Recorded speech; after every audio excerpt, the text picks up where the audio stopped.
Hi, Mr. Knight. In this video, I will be explaining limits to infinity. So I will be showing how limits to infinity will show how end behavior and relative magnitudes. So first off, relative magnitudes will be this one. So how you know if you're looking for relative magnitude on a problem is when the highest exponent are the same. So for this one, both of the highest exponents are 4. So instead of looking at the rest of the problem, you're going to just focus on the multipliers on each of the exponents, which for the numerator is 7 and for the denominator is 3. So what you're going to get for this, for the relative maximum,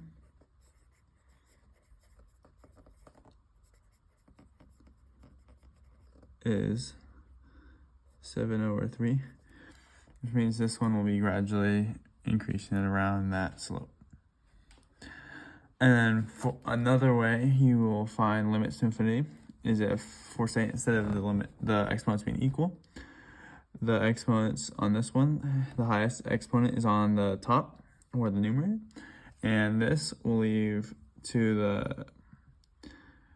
the limit will increase to infinity, will gradually increase to infinity as the higher exponent will push it up.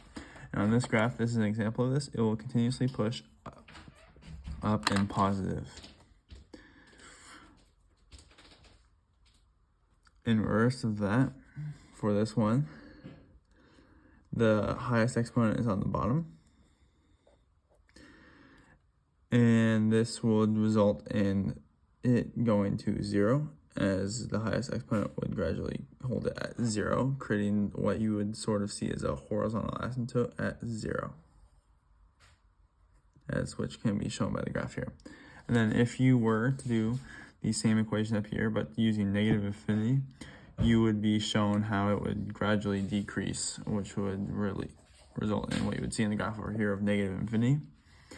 And then another way you can also use when it results to go into 0 in the horizontal asymptote is if there is a extra remaining number or a different part being added to the function in the limit, you would do how the highest exponent is on the bottom, which would create this to 0, but the 5 would still stay there.